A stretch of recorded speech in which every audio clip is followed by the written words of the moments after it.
오늘 함께 볼 하나님의 말씀은 이사야 43장 14절로 28절 말씀입니다.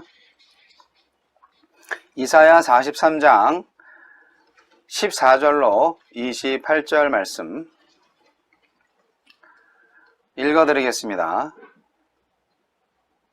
너희의 구속자여 이스라엘의 거룩하니 여호와가 말하노라. 너희를 위하여 내가 바벨론에 사람을 보내어 모든 갈대아 사람에게 자기들이 연락하던 배를 타고 도망하여 내려가게 하리라. 나는 여호와 너희의 거룩한 이요 이스라엘의 창조자여 너희의 왕이니라. 나 여호와가 이같이 말하노라. 바다 가운데의 길을 큰 물 가운데에 지름길을 내고 병거와 말과 군대의 용사를 이끌어내어 그들이 일시에 엎드러져 일어나지 못하고 소멸하기를 꺼져가는 등불 같게 하였느니라. 너희는 이전 일을 기억하지 말며 옛날 일을 생각하지 말라. 보라, 내가 새 일을 행하리니 이제 나타낼 것이라. 너희가 그것을 알지 못하겠느냐? 반드시 내가 광야의 길을 사막의 강을 내리니 장차 들짐승 곧 승냥이와 타조도 나를 존경할 것은 내가 광야의 물을 사막의 강들을 내어 내 백성 내가 택한 자에게 마시게 할 것임이라. 이 백성은 내가 나를 위하여 지었나니 나를 찬송하게 하려 함이니라.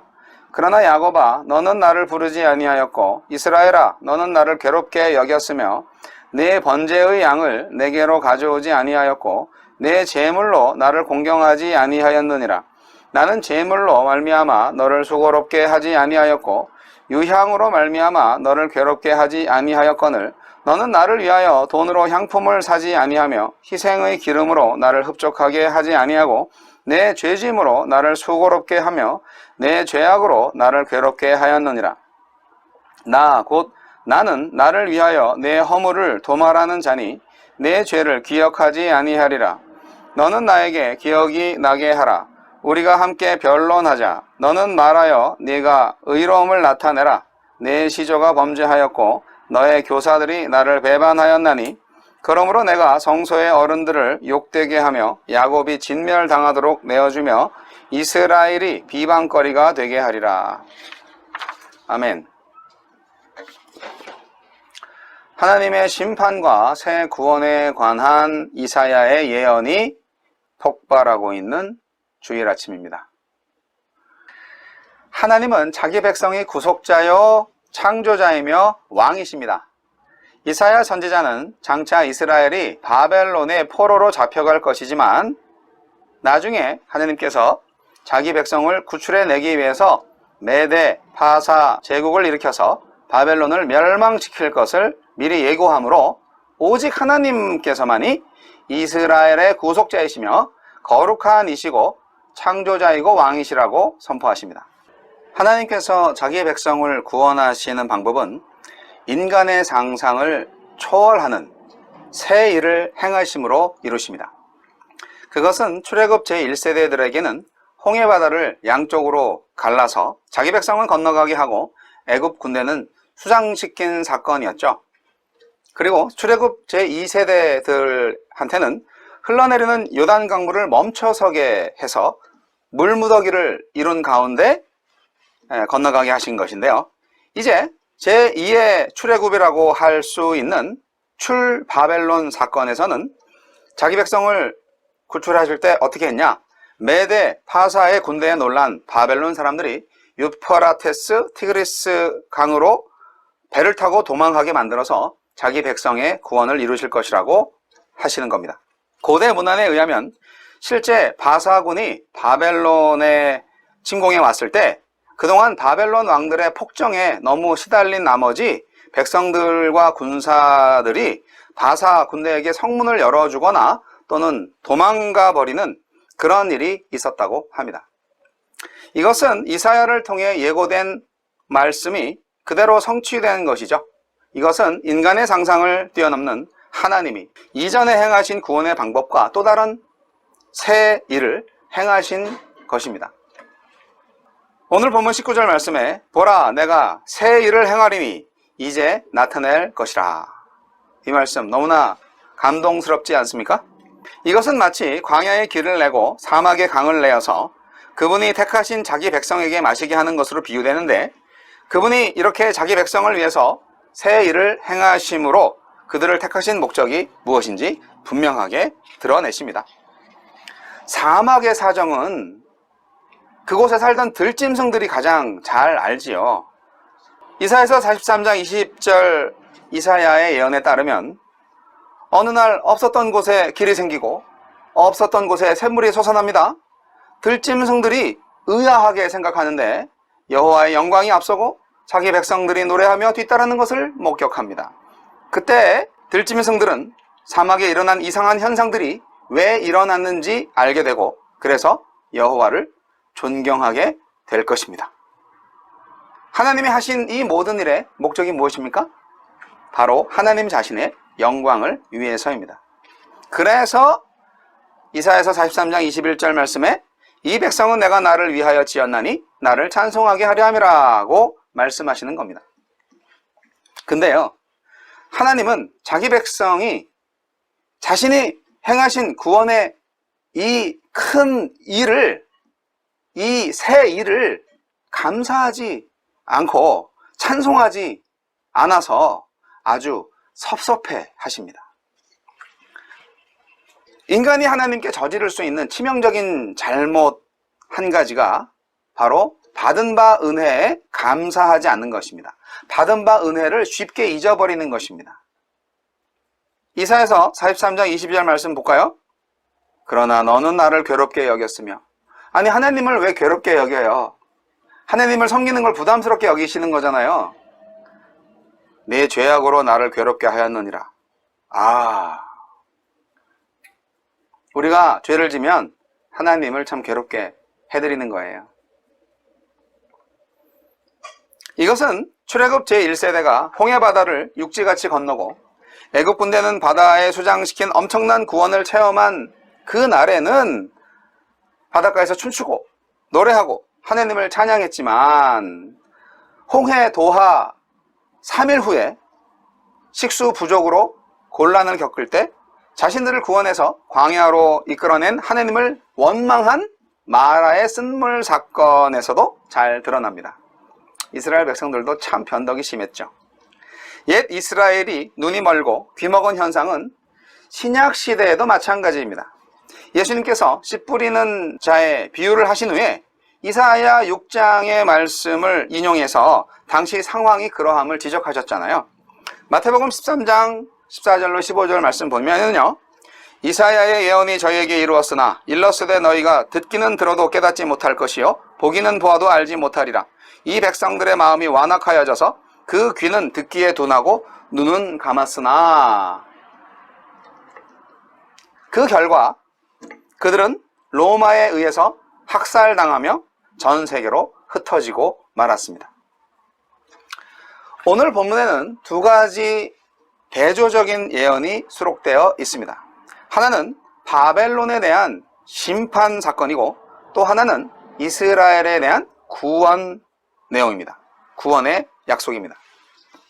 아까도 살펴봤지만 출애굽 당시의 홍해의 기적이라는 동일한 사건이 이스라엘한테는 구원으로 작용했지만 반대로 애굽 군대한테는 파멸로 작용했습니다.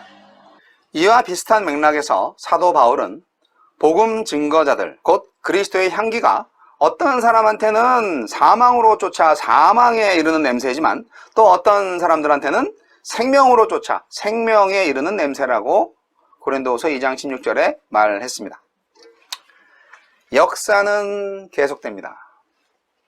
회개하지 않는 사람들한테 심판의 역사는 똑같이 반복됩니다.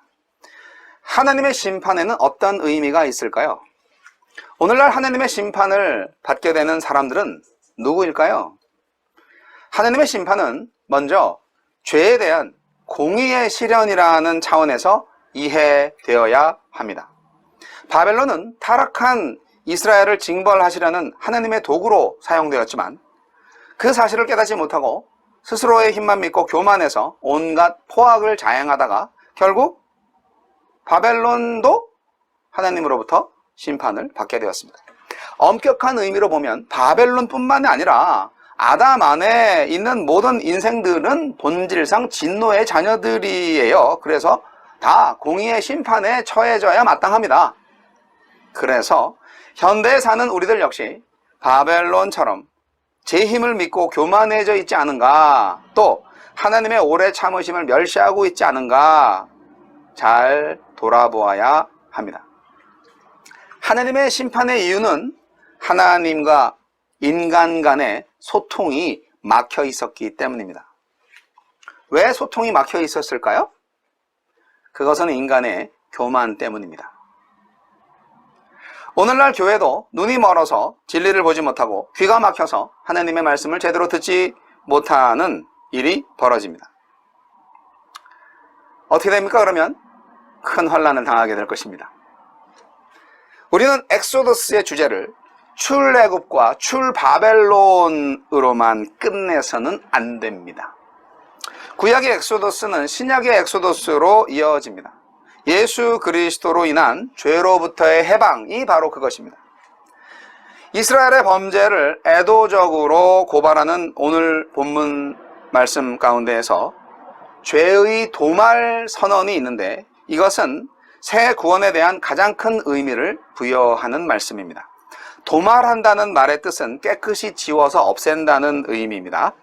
새 구원을 위한 죄의 도말에 대한 확신적 선언이 희생제사라는 문맥 속에서 주어졌다는 것이 굉장히 특별한 의미가 있습니다. 이사야는 이스라엘의 제사장들과 백성들에 대해서 마음이 담기지 않는 제사를 드렸다고 고발하고 하나님의 공의의 심판을 받아서 마땅히 죽음의 징벌을 받아야 한다고 주장했습니다. 그러면서도 한편으로는 죄가 도말되었다고 선언하고 있습니다. 이와 같은 죄에 대한 이사야의 격렬한 고발과 사죄의 선언이 어떻게 조화를 이룰 수 있을까요? 거룩하신 하나님이, 공의의 하나님이 어떻게 죄를 잊어버릴 수가 있습니까? 어떻게 죄를 지울 수가 있습니까? 이와 같이 인간은 사랑하지만 거룩하시고 공의로운 하나님은 죄를 지은 인간을 심판할 수밖에 없는 딜레마에 빠진 하나님의 고민이 생겼기에 어떻게 하면 백성들의 죄를 도말하여 사랑과 구원을 베풀어야 할까? 그렇게 큰 문제점에 봉착한 하나님의 신의 한 수, 그것을 이사야서는 순환받는 여호와의 종을 통하여서 말하고 있습니다. 이사야서 53장까지 가야 됩니다. 오직 하나님의 선택받은 중보자를 통해 하나님의 공의를 지키면서도 죄의 문제를 완전히 해결하는 진정한 구원을 성취하시는 하나님의 역사를 보게 합니다. 이사야서는 메시아의 예언을 가장 많이 정확하게 하고 있는 구약 성서이죠. 사랑하는 성도 여러분, 인간은 자신의 노력으로는 결코 죄악에서 벗어날 수 없습니다. 오직 중보자를 통한 속죄를 통해서 구원에 도달할 수 있습니다. 우리는 이러한 사실을 절감하고 인간의 상상을 훨씬 초월하는 하나님의 구원에 대해서 그저 감사할 뿐입니다. 정리하겠습니다. 오늘 내가 받은 구원은 어떤 구원입니까? 오늘날 우리가 받은 구원은 구약 이스라엘의 출애굽 제1세대나 출애굽 제2세대, 그리고 제2의 출애굽이라고 불리우는 바벨론 포로지에서 돌아오게 된 유다 백성들의 구원과는 비교될 수 없는 하나님의 새 일입니다. 그것은 하나님께서 아들의 목숨을 희생하고 나를 죄와 마귀의 사슬에서 건져내신 일로서 이러한 새 일은 이 세상 어떤 인간도 상상하지 못한 일입니다. 여러분, 이 일은 하늘의 천사들도 상상하지 못한 하나님의 행하신 구원의 큰 일입니다. 여러분, 신앙생활의 활력을 잃고 기쁨을 잃어버리고 내 입에서 찬송이 끊어지고 예배가 힘들어질 때 우리는 기억해야 합니다. 나 같은 죄인을 위해서 행하신 하느님의 구원의 큰 일을 기억하고 새 노래로 하나님을 찬양해야 합니다. 새로운 제사로 제시해 주신 찬양과 감사와 선행과 나눔의 제사, 선교적 교회로서의 삶의 예배를 드려야 합니다. 우리를 통하여서 새 일을 행하실 하나님을 온전히 찬양하십시다. 기도하겠습니다. 너희는 이전 일을 기억하지 말며 옛날 일을 생각하지 말라. 보라, 내가 새 일을 행하리니 이제 나타낼 것이라. 너희가 그것을 알지 못하겠느냐? 반드시 내가 광야의 길을 사막의 강을 내리니 장차 들짐승 곧 승냥이와 타조도 나를 존경할 것은 내가 광야의 물을 사막의 강들을 내어 내 백성 내가 택한 자에게 마시게 할 것임이라. 이 백성은 내가 나를 위하여 지었나니 나를 찬송하게 하려 함이니라. 이사야의 예언의 말씀처럼 오늘 우리에게도 똑같은 심판과 똑같은 구원을 허락하신 하나님, 하느님의 말씀이 나와 우리 교회에 온전히 이루어질지어다. 오 주여, 내 인생의 새 일을 계획하신 하나님의 역사하심을 인하여 감사와 찬양을 올려드립니다. 하나님, 새 일을 행하소서. 하나님의 구원을 찬양하겠나이다.